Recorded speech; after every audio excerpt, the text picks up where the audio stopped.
جس کی تسکی سے روتے ہوئے ہنس پڑے، جس کی تسکی سے روتے ہوئے ہنس پڑے، اس تبسم کی عادت پہ لاکھوں سلام، اس تبسم کی عادت پہ لاکھوں سلام۔ الحمدللہ رب العالمین والصلاة والسلام علی سید الانبیاء والمرسلین، اما بعد فاعوذ باللہ من الشیطان الرجیم، بسم اللہ الرحمن الرحیم۔ الصلاة والسلام علیک یا رسول اللہ وعلی آلک واصحابک یا حبیب اللہ،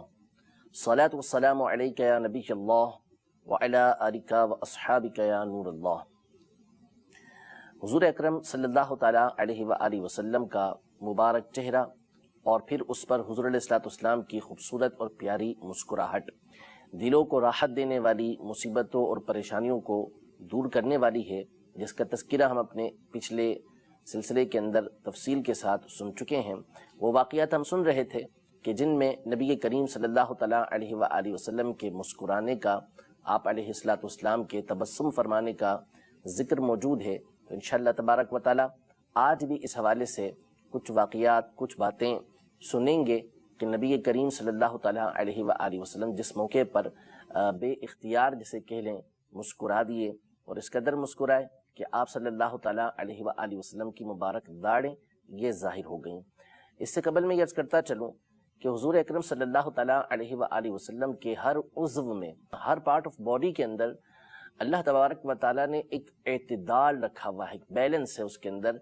اور اس میں نبی کریم صلی اللہ تعالیٰ علیہ وآلہ وسلم کی خوبصورتی بہر صورت یہ واضح ہوتی ہے۔ حضور اکرم صلی اللہ تعالیٰ علیہ وآلہ وسلم جب مسکرایا کرتے تھے تو صحابہ اکرام علیہ رضوان فرماتے ہیں کہ حضور علیہ السلام کی جو اوپر کے دانت مبارک ہیں ان کے درمیان ایک معمولی سا گیپ تھا، یعنی بالکل جڑے ہوئے متصل ایسے دانت نہیں تھے، معمولی سا گیپ تھا، اور جب حضور علیہ السلام مسکرایا کرتے تھے اور بعض اوقات گفتگو فرمایا کرتے تھے تو اس میں سے نور نکل کر یہ دیواروں کو روشن کر دیا کرتا تھا۔ تو یہ آپ علیہ السلام کے حسن تبسم کا، حضور علیہ السلام کی خوبصورت مسکراہٹ کا عالم تھا۔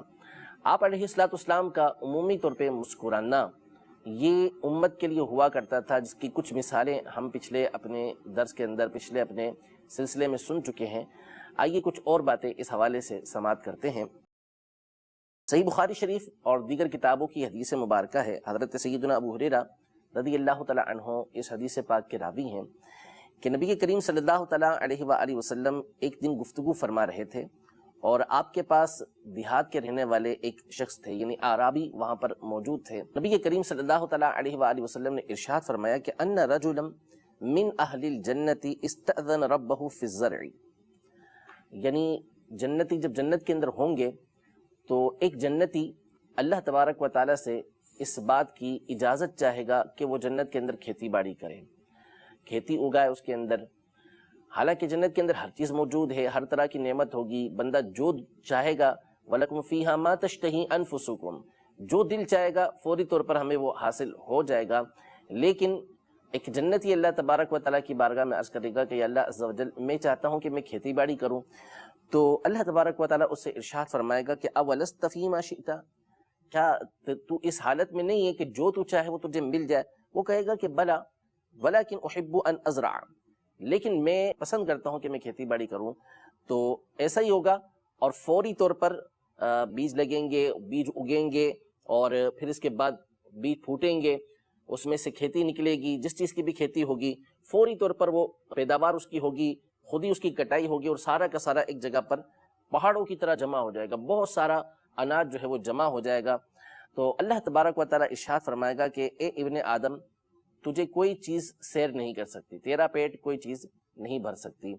یعنی تیری خواہشات پوری نہیں ہو سکتی، سب کچھ مل گیا لیکن اس کے باوجود بھی کوئی نہ کوئی خواہش جو ہے وہ ابن آدم کی، آدمی کی موجود ہوتی ہے۔ جب نبی کریم صلی اللہ تعالیٰ علیہ وآلہ وسلم نے یہ واقعہ بیان کیا تو وہ اعرابی وہاں پر موجود تھے، انہوں نے عرض کی کہ یا رسول اللہ صلی اللہ تعالیٰ علیہ وسلم واللہ لا تجد هذا الا قرشيا أو أنصاريا فإنه أصحاب زرع فأما نحن فلسنا بأصحاب زرع. یعنی یا رسول اللہ، یہ جو اللہ تبارک و تعالیٰ کی بارگاہ میں عرض کرے گا نا کہ یہ مجھے کھیتی باڑی کرنی ہے، تو یہ یا تو کوئی قریشی ہوگا، یعنی جو مہاجرین مکہ مکرمہ سے ہجرت کر کے آئے ہیں، قریش سے تعلق رکھتے ہیں، ان میں سے کوئی شخص ہوگا، یا انصاری ہوگا، یعنی جو مدینہ منورہ کے اندر تھے، جنہوں نے حضور علیہ السلام اور صحابہ کرام علیہم رضوان کا استقبال کیا تھا، ان کی مدد کی تھی، تو ان میں سے کوئی ہوگا،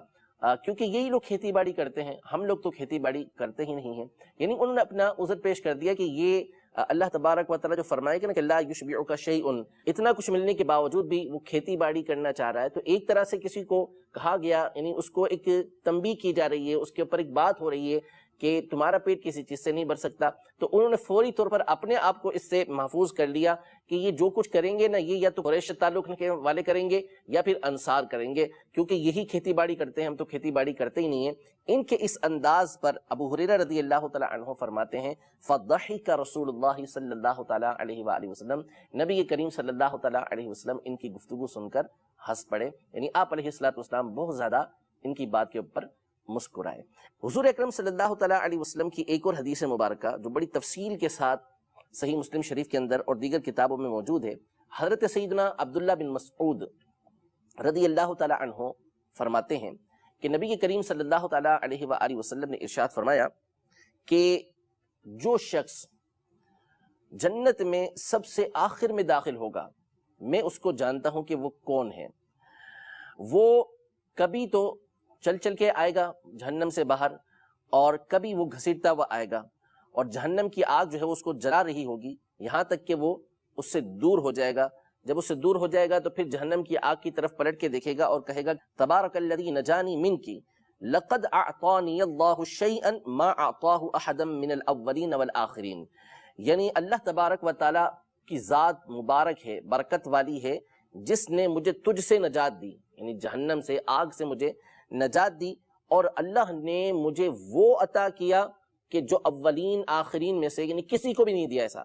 یعنی مجھے اس سے پناہ مل گئی، جہنم سے پناہ مل گئی، حالانکہ وہ جہنم میں سب سے آخر میں نکل رہا ہے، لیکن وہ اللہ تبارک و تعالیٰ کا اب اس طریقے سے شکر ادا کر رہا ہے کہ تمام برکتیں اللہ کے لیے ہیں. وہ برکت والی ذات ہے کہ جس نے تجھ سے مجھے نجات دی اور مجھے وہ کچھ دیا جو کسی کو بھی نہیں دیا. حضور علیہ السلام ارشاد فرماتے ہیں فَتُرْفَعُ لَهُ شَجَرَةٌ،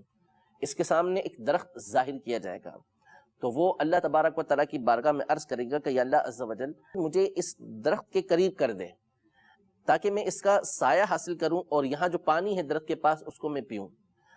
تو اب پہلے وہ کہہ رہا تھا کہ اللہ تبارک و تعالیٰ نے جو مجھے عطا کیا ہے وہ کسی کو بھی نہیں دیا. اب جب درخت سامنے آیا تو کہنے لگا کہ مجھے اس کے قریب کر دیں تاکہ میں اس کا سایہ بھی لوں اور اس کا پانی بھی پیوں. تو اللہ عز و جل اس سے ارشاد فرمائے گا کہ اے ابن آدم، اگر میں تجھے یہ دے دوں تو تو کچھ اور سوال بھی کرے گا شاید. یہ اللہ تبارک و تعالیٰ جانتا تھا، لیکن اپنی رحمت کا ظہور فرمانا تھا اس نے، تو اس طرح اس سے اللہ تبارک و تعالیٰ کلام فرماتا ہے، اس سے گفتگو فرماتا ہے کہ اگر میں تجھے یہ دے دوں تو شاید تو کچھ اور بھی سوال کرے گا، یعنی یقینی طور پر تو اور کچھ سوال کرے گا. تو وہ عرض کرے گا کہ لا یا ربی، ایسا نہیں ہے کہ اس کے بعد میں کوئی سوال نہیں کروں گا. وہ اللہ تبارک و تعالیٰ سے پختہ وعدہ کرے گا کہ وہ کسی اور چیز کا اللہ سے سوال نہیں کرے گا، اور اللہ تبارک و تعالیٰ اس کی اس معذرت کو قبول فرمائے گا کہ ٹھیک ہے،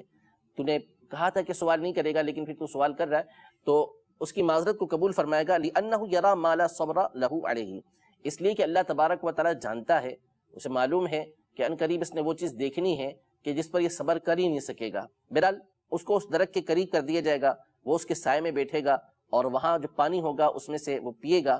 پھر اس کے لیے ثُمَّ تُرْفَعُ لَهُ شَجَرَةٌ هِيَ أَحْسَنُ مِنَ الْأُولَى، اب اس کے لیے یہ جو درخت ہے نا اس سے بھی اچھا درخت ظاہر کیا جائے گا. تو وہ کہے گا کہ اے میرے رب، مجھے اس درخت کے قریب کر دے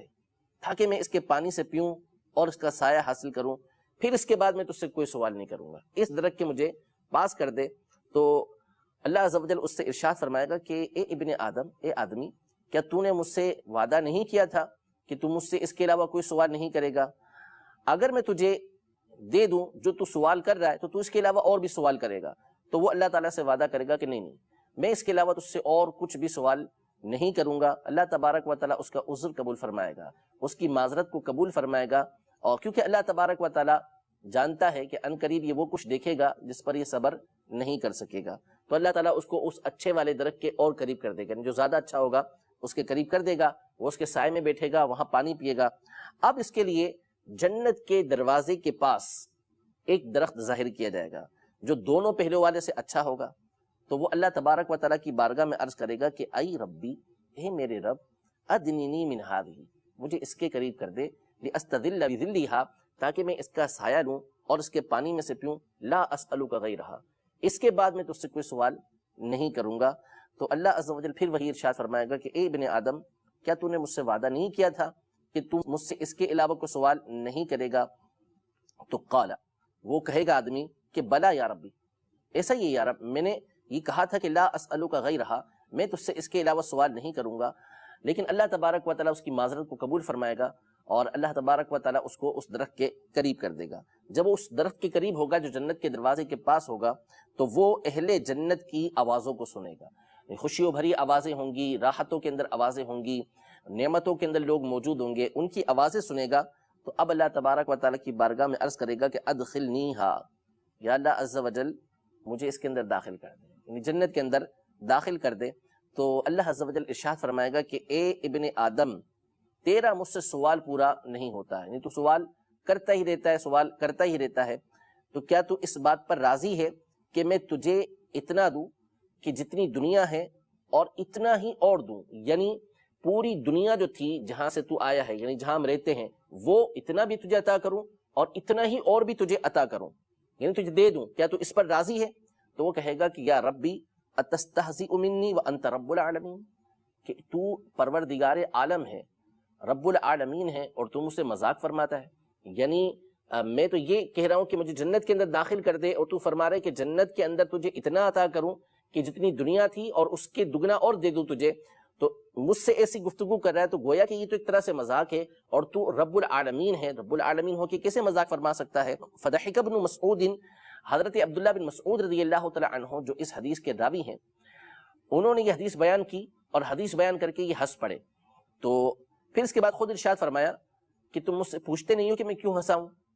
تو جو آپ کے ساتھی تھے، تابعین جو تھے، انہوں نے عرض کی کہ مما تضحکوا، کس وجہ سے آپ ہنسے ہیں؟ تو انہوں نے کہا کہ ہاکذا ضحک رسول اللہ صلی اللہ تعالیٰ علیہ وسلم، یعنی جب رسول اللہ صلی اللہ تعالیٰ علیہ وآلہ وسلم نے یہ واقعہ بیان کیا، یہ گفتگو فرمائی، تو اس کے بعد نبی کریم صلی اللہ تعالیٰ علیہ وآلہ وسلم مسکرائے تھے، آپ صلی اللہ تعالیٰ علیہ وسلم ہنس پڑے تھے، تو اسی ادا کو ادا کرنے کے لیے میں ہنس رہا تھا۔ تو حضور علیہ السلام سے ہم لوگوں نے عرض کی، صحابہ کرام علیہ رضوان نے عرض کی کہ مما تضحکوا یا رسول اللہ، یا رسول اللہ کیوں آپ ہنسے ہیں؟ گفتگو آپ نے فرمائی اور اس کے بعد آپ کیوں ہنس پڑے ہیں؟ تو حضور علیہ السلام نے فرمایا کہ من ضحک رب العالمین حین قال اتستہزئ منی وانت رب العالمین، یعنی میں اس وجہ سے ہنسا ہوں کہ اللہ تبارک و تعالیٰ اپنی شان کے مطابق جو ہے وہ اس عرابی، اس شخص کی گفتگو کے اوپر ہنسا ہے، یعنی راضی ہوا ہے کہ اس نے اللہ تبارک و تعالیٰ کی بارگاہ میں یہ عرض کی کہ یا اللہ عز و جل تو مجھ سے مذاق فرماتا ہے، حالانکہ تو رب العالمین ہے۔ اللہ تبارک و تعالیٰ اس سے پاک ہے کہ وہ جس طرح ہم ہنستے ہیں اس طرح اس کا ہنسنا ہو، بلکہ اللہ تعالیٰ کے لیے جب اس طرح کے الفاظ استعمال ہوں گے قرآن و حدیث کے اندر کے جس میں یہ معاملات آئے ہوں گے، تو اس کا مطلب یہ ہوتا ہے کہ اللہ تبارک و تعالیٰ راضی ہوا، ہنسنے سے اللہ تعالیٰ پاک ہے۔ یہاں جو ارشاد فرمایا من ضحک رب العالمین، کہ رب العالمین کا ہنسنا، تو رب العالمین کے ہنسنے سے مراد اس کی اس گفتگو پر اللہ تعالیٰ کا راضی ہونا، کہ وہ بے اختیار کے اٹھا اللہ تبارک و تعالیٰ کی بارگاہ میں کہ کہاں تو میرے لیے کیا آزمائشیں تھیں، کیا مصیبتیں تھیں، اور اب اللہ تبارک و تعالیٰ مجھ سے یہ ارشاد فرما رہا ہے کہ جنت میں داخل کرنے کے بعد دنیا اور اس سے دگنا میں تجھے عطا فرما دوں۔ تو اس پر وہ بے اختیار کے اٹھا کہ تو رب العالمین ہے اور مجھ سے مذاق فرماتا ہے، تو اس پر اللہ تبارک و تعالیٰ راضی ہوا۔ تو اللہ تبارک و تعالیٰ اس سے ارشاد فرمائے گا کہ انی لا استہزئ منک، میں تجھ سے استہزاء نہیں فرماتا، تجھ سے مذاق نہیں کرتا، لیکن میں جس چیز پر چاہوں اس کے کرنے پر قادر ہوں۔ یعنی تو گنہگار ہے، تو نے گناہ کیے ہیں، تو نے جو ہے وہ جہنم کا تو حقدار بنا، لیکن میں اس پر قادر ہوں کہ تجھے جہنم سے نکالوں، اور پھر اس کے بعد تجھے جنت کے اندر داخل کروں، اور جنت میں داخل کرنے کے بعد تجھے دنیا اور اس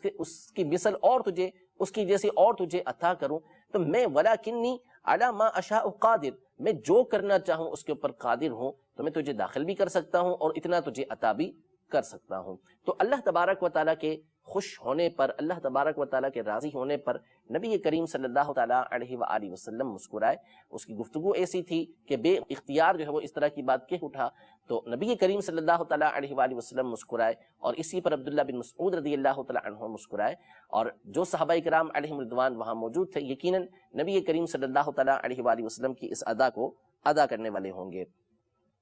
یہاں میں عرض کرتا چلوں کہ حضرت سیدنا عبداللہ بن مسعود رضی اللہ تعالیٰ عنہ نبی کریم صلی اللہ تعالیٰ علیہ وآلہ وسلم کے کامل متبع تھے، آپ کے طریقہ کار پر عمل کرنے والے، اور اللہ تبارک و تعالیٰ نے آپ کی طبیعت کے اندر نبی کریم صلی اللہ تعالیٰ علیہ وآلہ وسلم کی سیرت سے متاثر ہونا ایک کامل درجے کا رکھا ہوا تھا۔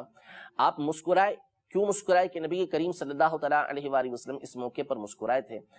اور آپ تلاوت قرآن کرتے ہوئے بہت زیادہ رویا کرتے تھے، آپ کی آنکھوں میں آنسو آ جائے کرتے تھے، اور تلاوت قرآن کرتے ہوئے اپنے آپ پر آپ قابو نہیں پا سکتے تھے۔ اس کی وجہ بھی علماء نے یہی بیان فرمائی کہ حضرت عبداللہ بن مسعود رضی اللہ تعالیٰ عنہ یہ ارشاد فرماتے ہیں کہ ایک مرتبہ میں نبی کریم صلی اللہ تعالیٰ علیہ وآلہ وسلم کی بارگاہ میں موجود تھا، نبی کریم صلی اللہ تعالیٰ علیہ وسلم نے مجھ سے ارشاد فرمایا کہ اے ابن مسعود مجھے قرآن سناؤ۔ تو میں نے عرض کیا یا رسول اللہ صلی اللہ تعالیٰ علیہ وسلم، آپ تو وہ ہیں کہ جن کے اوپر قرآن نازل ہوتا ہے، تو میں آپ کو کیسے قرآن سناؤں؟ تو حضور علیہ السلام نے ارشاد فرمایا کہ میں چاہتا ہوں کہ میں تم سے قرآن سنوں، تم قرآن سناؤ۔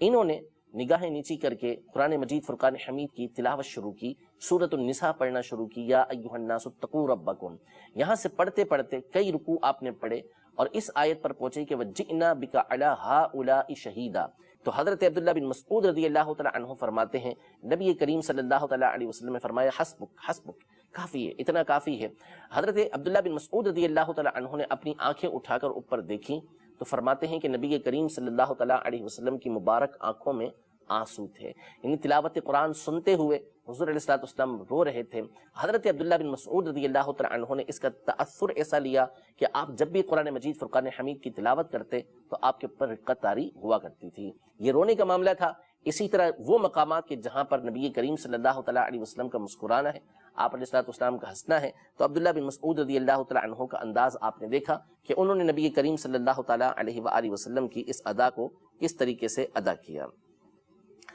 قیامت کے معاملات کا تذکرہ ہے، نبی کریم صلی اللہ تعالیٰ علیہ وسلم کی بہت ساری احادیث طیبہ ہیں کہ قیامت کا تذکرہ کرتے ہوئے جہاں نبی کریم صلی اللہ تعالیٰ علیہ وآلہ وسلم پر رقت طاری ہوئی، حضور علیہ السلام کی آنکھوں میں آنسو آئے، وہیں قیامت میں مومنین کا جو حال ہوگا اور مومنین کے ساتھ جو لطف ہوگا، یعنی پہلے پریشانی میں اور پھر اس کے بعد اللہ تبارک و تعالیٰ کی طرف سے ان پر جو نعمتیں ہوں گی، اس کا تذکرہ جب نبی کریم صلی اللہ تعالیٰ علیہ وسلم نے فرمایا تو اس وقت بالخصوص نبی کریم صلی اللہ تعالیٰ علیہ وآلہ وسلم کے مبارک چہرے پر مسکراہٹ تھی، آپ صلی اللہ تعالیٰ علیہ وآلہ وسلم ہنس رہے تھے۔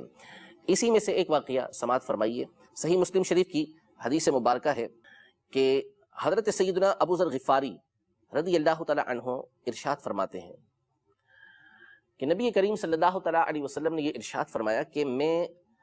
اہل جنت میں سے اس آخری شخص کو جانتا ہوں کہ جو جنت کے اندر داخل ہوگا، اور جہنمیوں میں سے اس آخری شخص کو جانتا ہوں کہ جو جہنم سے نکالا جائے گا۔ یعنی جو آخر کے اندر کچھ افراد نکالے جائیں گے، ان میں سے ایک شخص یہ بھی ہوگا، ایک وہ بھی ہوگا جو پیچھے گزر چکا، تو یہ شخص بھی آخر میں سے نکالے جانے والا ہوگا۔ اس شخص کو اللہ تبارک و تعالیٰ کی بارگاہ میں قیامت کے دن لایا جائے گا، اور پھر اللہ تبارک و تعالیٰ کے حکم سے اس کے اوپر اس کے جو چھوٹے چھوٹے گناہ ہوں گے وہ پیش کیے جائیں گے، یعنی تو نے یہ گناہ کیا تھا، یہ گناہ کیا تھا، یہ گناہ کیا تھا، اس طرح کے بہت سارے اس کے چھوٹے چھوٹے گناہ، یعنی جس کو صغیرہ گناہ یہ کہا جاتا ہے، یہ اس کے سامنے ذکر کیے جائیں گے، اور جو بڑے بڑے گناہ ہوں گے وہ اس سے چھپا لیے جائیں گے۔ تو اس سے کہا جائے گا کہ تو نے یہ گناہ کیا، یہ گناہ کیا، یہ گناہ کیا، وہ قبول کرے گا کہ ہاں میں نے ایسا ہی کیا، اور وہ انکار کر بھی نہیں سکے گا، لیکن اس کو ڈر یہ ہوگا کہ یہ تو میرے چھوٹے سے گناہ ہیں جو ذکر کیے جا رہے ہیں، اور میں نے تو بڑے بڑے گناہ کیے ہوئے ہیں۔ وَهُوَ مُشْفِقٌ مِّن كِبَارِ ذُنُوبِهِ أَن تُعْرَضَ عَلَيْهِ، اس کو ڈر یہ ہوگا کہ میرے بڑے بڑے گناہ جو ہے وہ میرے سامنے ذکر نہ کر دیے جائیں، اب میں اس موقع پہ کیا کروں گا، یہ تو چھوٹے گناہ ہیں۔ اب دیکھیے وہ ڈر رہا ہے کہ کہیں میرے بڑے گناہ یہ پیش نہ کر دیے جائیں، یہ چھوٹے گناہ کا تذکرہ ہو رہا ہے، اسی میں ڈر لگ رہا ہے۔ تو فَيُقَالُ لَهُ، اب اس سے کہا جائے گا پہلے پریشانی میں تھا، آزمائش و مصیبت کے اندر تھا، تنگی کے اندر تھا، عذاب کا ڈر تھا، چھوٹے چھوٹے گناہ اس کے پیش کیے جا رہے ہیں، اب اس سے کہا جائے گا کہ فَإِنَّ لَكَ مَكَانَ كُلِّ سَيِّئَةٍ حَسَنَةٍ، یہ جتنے تیرے گناہ پیش کیے گئے نا، چھوٹے چھوٹے صغیرہ گناہ تجھے جو بتائے گئے، ہر گناہ کے بدلے تجھے ایک نیکی دی جاتی ہے، یعنی تیرے گناہوں کو نیکیوں سے تبدیل کر دیا جاتا ہے اور تجھے اس پر یہ ثواب دیا جائے گا، یہ نیکی تجھے دی جائے گی۔ فَيَقُولُ، اب وہ کہے گا کہ ربی قد عملت اشیاء لا اراہا ہا ہونا، یا اللہ عز و جل میں نے تو کچھ بڑے بڑے گناہ بھی کیے ہوئے تھے، ان کو تو میں یہاں دیکھ ہی نہیں رہا، یعنی پہلے اس کو تھا ڈر کہ میرے بڑے گناہ جو ہے وہ کہیں پیش نہ کر دیے جائیں اور پھر تو میں بچ ہی نہیں سکوں گا،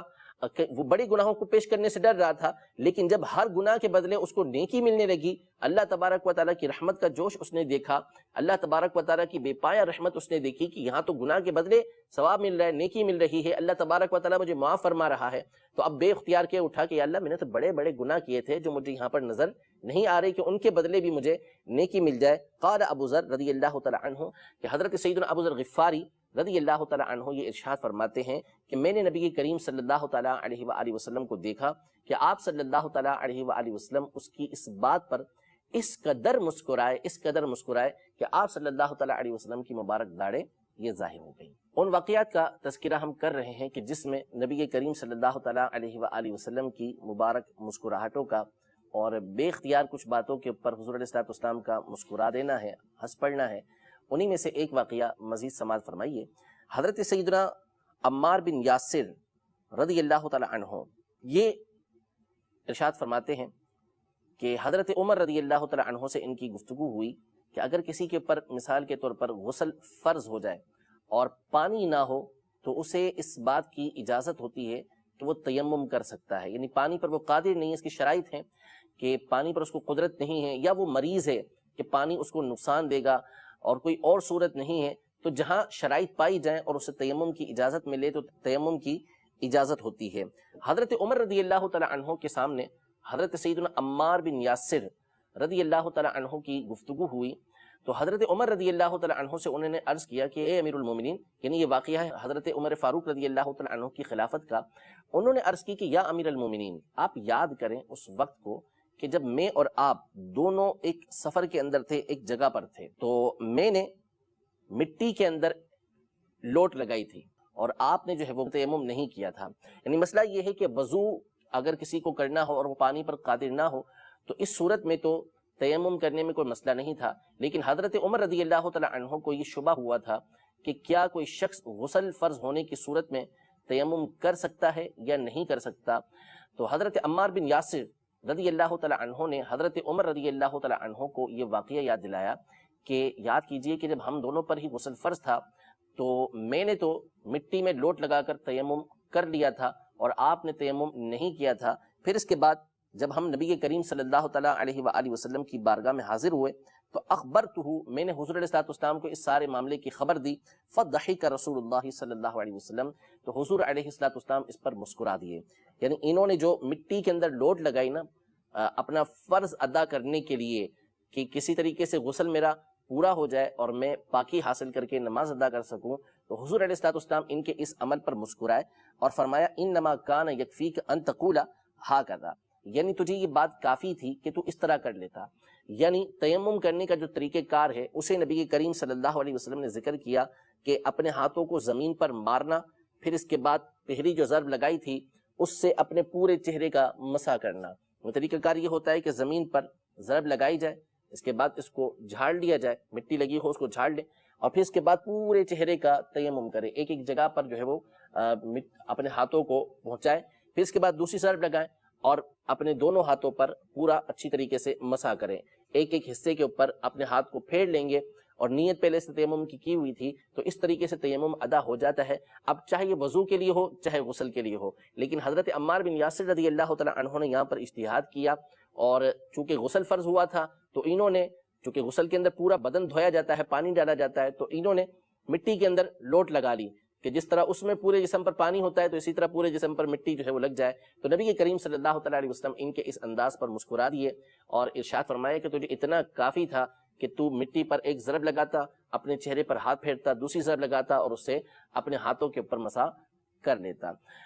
اس طرح کے اور بہت سارے واقعات یہ احادیث کی کتب کے اندر موجود ہیں. انشاءاللہ تبارک و تعالیٰ اپنے اس سلسلے کے اندر